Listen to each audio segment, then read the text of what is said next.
السلام علیکم دوستو، آپ سب دوستوں کو میرے یوٹیوب چینل پہ آنے کا بہت شکریہ۔ امید کرتا ہوں سب دوست ٹھیک ہوں گے، خیریت سے ہوں گے۔ جو دوست پہلی بار ویڈیو کو دیکھ رہے ہیں وہ چینل کو لازمی سبسکرائب کر لے اور ویڈیو کو لائک کر لے۔ آپ سب دوستوں کا بہت شکریہ ہوگا۔ تو سب سے پہلے جو نیوز میں آپ لوگوں کو دے رہا ہوں وہ ورلڈ کپ جو کوالیفائر ٹیم ہے تو جس طریقے سے اب کنفرم ہو گئی ہے 10 ٹیمیں، تو جس طریقے سے امریکہ کی ٹیم نے پہلی بار کوالیفائی کر لی ہے اور وہ پاکستان کے ایک نجات بولر کی وجہ سے امریکہ نے کوالیفائی کر لیا ہے۔ محمد علی جو پی ایس ایل میں بھی اس نے کھیلا ہے اور اسی طرح آئی پی ایل بھی وہ کھیل چکا ہے، تو اس کی وجہ سے امریکہ کی ٹیم یو ایس اے نے کوالیفائی کر لیا ہے۔ تو جو 18 جون سے 9 جولائی تک کھیلا جائے گا زمبابوے نے، تو اس کے لیے امریکہ نے پہلی بار کوالیفائی کر لیا ہے۔ تو اب جو 10 ٹیمیں کنفرم ہو گئی ہے، تو سب سے پہلے میں وہ آپ لوگوں کو بتاتا ہوں پڑھ کے۔ جو ویسٹ انڈیز اور سری لنکا ہے، تو اس نے جس طریقے سے اس کے پاس ایک سلائٹلی چانس تھا اور وہ مس کر گئے۔ اب ویسٹ انڈیز اور سری لنکا، پھر اس کے بعد زمبابوے، پھر اس کے بعد نیدرلینڈ، پھر اس کے بعد اسکاٹ لینڈ، پھر اس کے بعد عمان، پھر اس کے بعد جو ہے نا نیپال، اور پھر اس کے بعد آئرلینڈ کے پاس بھی سلائٹلی چانس ہے کہ وہ کوالیفائی کر جائے، لیکن وہ اس کے لیے یہ کرنا ہوگا کہ آئرلینڈ کو بنگلہ دیش کو بالکل وائٹ واش کرنا ہوگا، اور یہ بالکل ناممکن سا ہی چانس ہے کہ آئرلینڈ بنگلہ دیش کو وائٹ واش کر دے بنگلہ دیش کے اندر۔ تو اور یو ایس اے اور یو اے ای نے بھی کوالیفائی کر لیا ہے کوالیفائر راؤنڈ کے لیے۔ تو یہ جو اور ساؤتھ افریقہ جس طریقے سے اس نے سیریز جیت لیا، تو اب وہ کوالیفائی کر گیا۔ تو آئرلینڈ کے پاس ایک سلائٹلی سا چانس ہے، لیکن بالکل ناممکن سا چانس ہے۔ اگر آئرلینڈ سیریز جیت بھی جاتا ہے لیکن وہ وائٹ واش نہیں کر دے، تو آئرلینڈ بالکل آگے نہیں جائے گا۔ تو بالکل یہی نظر آ رہا ہے کہ آئرلینڈ بھی کوالیفائر میچز کھیلے گا، اور یہی اور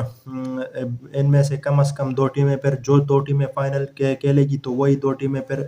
ڈائریکٹ کوالیفائی کر جائے گی ورلڈ کپ 2023 کے لیے۔ تو یہ جو نظر آ رہا ہے کہ ویسٹ انڈیز اور سری لنکا ان دونوں کا آپس میں سیمی فائنل نہیں آ جائے، کیونکہ اگر ان دونوں کا آپس میں سیمی فائنل آ جائے تو پھر یہ بہت مشکل ہو جائے گا ان دونوں کے لیے۔ کم از کم پھر ایک ٹیم فائنل کے لیے جائے گا اور ایک ٹیم صرف کوالیفائی کرے گا ورلڈ کپ 2023 کے لیے، کیونکہ یہ جو اگلی جو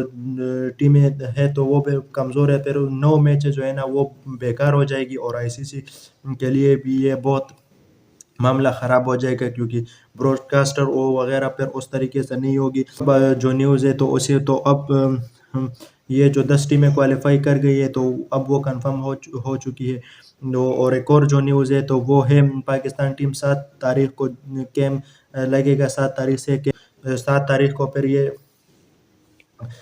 جوائن کر لیں گے ٹیم کو، اور پھر 7 تاریخ کو کیمپ لگے گا۔ اور یہ جو فورن کوچ ہے تو وہ نہیں آ سکیں گے، کہ وہ 11 تاریخ کو کیمپ جوائن کر لیں گے۔ تو اس وقت تک یہ جو ہیڈ کوچ تھا عبدالرحمن جو افغانستان سیریز میں تھا، تو اب وہ اس کو رکھا گیا ہے کہ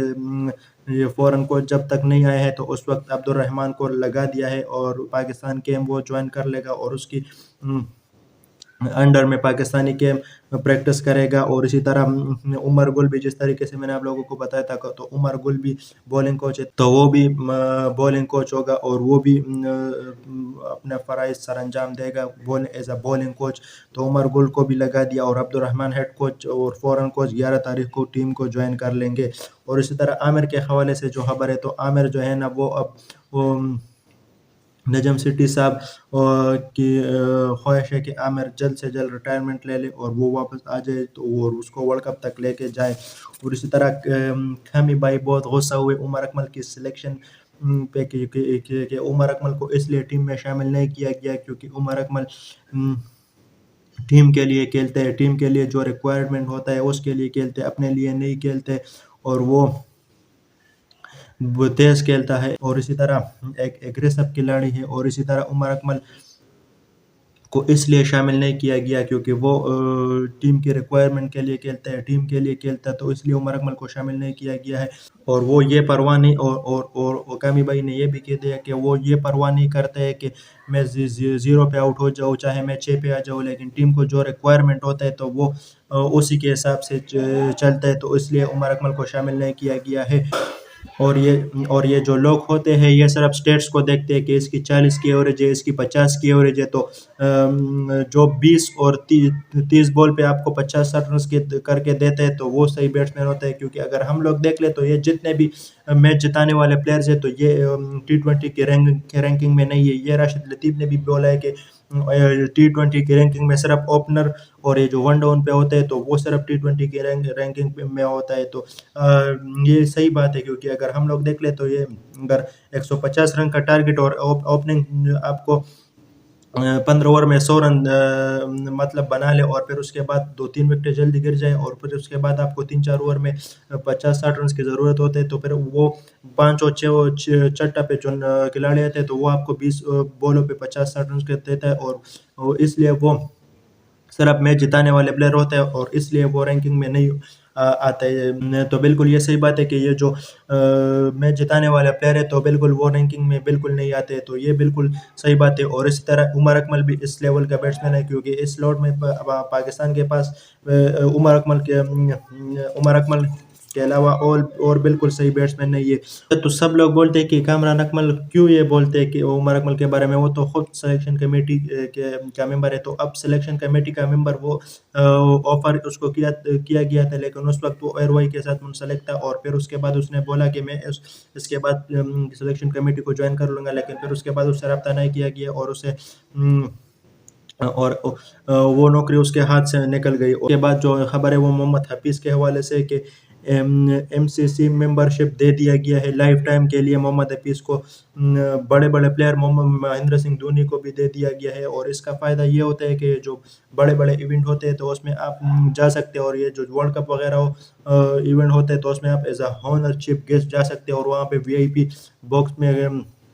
میچ دیکھ سکتے ہیں، اور گانے وغیرہ سب چیزیں آپ کو ایک الگ طریقے سے ٹریٹ کرے گا. تو بالکل اس میں جو پلیئر رکھے گئے تو اس کا نام میں آپ سب لوگوں کو بتاتا ہوں. مہندر سنگھ دھونی انڈیا کا، گوسوامی بھی انڈیا کا، اور اسی طرح وومنس کو بھی رکھا گیا ہے، اور اسی طرح محمد حفیظ پاکستان سے رکھا گیا ہے، اور اسی طرح لوور مارکس وومن کو بھی رکھا گیا ہے، اور اسی طرح ایان مورگن انگلینڈ کا یہ بھی ہے، کیون پیٹرسن کو بھی رکھا گیا ہے، اور اسی طرح سریش رائنا انڈیا کا یہ بھی رکھا گیا ہے، متالی راج انڈیا کے جو